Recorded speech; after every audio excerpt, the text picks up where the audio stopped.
কেমন জামাই চাও? মনের মতো।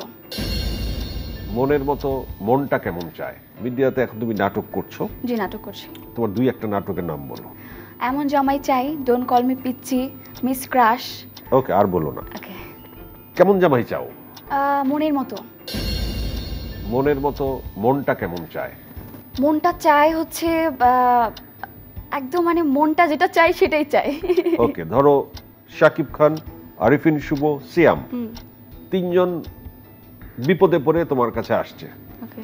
তুমি তোমার বাসায় একজনকেই শুধু রাখতে পারবা। আমার বাসায় কেন আমি রাখবো? যদি বিপদে পড়ে তুমি থাকে হেল্প কোনো করব। যুক্তি দিও না। আচ্ছা। কাকে রাখবা? বান্ডেল থাকলে প্রতি সেনমানিতে টাকা বাঁচবে।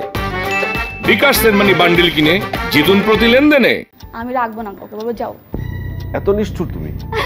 হেল্প করব, বলবো যে আমার বাসায় কেন? ডোন্ট কল মি পিচ্চি তোমার নাটকের নাম। তোমার নাটকে ভিউর সন্ধানটা কিভাবে টের পাও এবং নিজেকে কিভাবে এগিয়ে নিচ্ছ?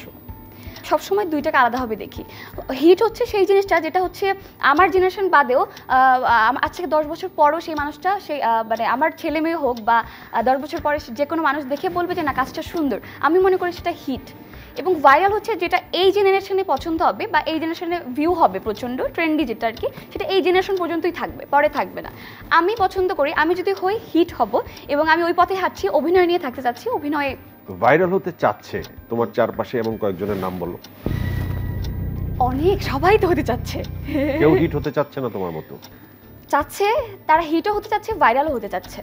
তুমি কি ভাবো যে ভাইরাল না হয়ে হিট হওয়া এই সময় যায়? শুধু এই সময়ের কথা ভাবলে তো হবে না, আমাকে তো ফিউচার কথা ভাবতে হবে। এই সময় কাজ পাওয়ার জন্য কিংবা কাজগুলো করবার জন্য তো এই সময়ের কথাও ভাবতে হবে। হ্যাঁ, তা তো অবশ্যই। অভিনয় তো করছি, ওকে, অভিনয়টা ইম্পর্টেন্ট বেশি।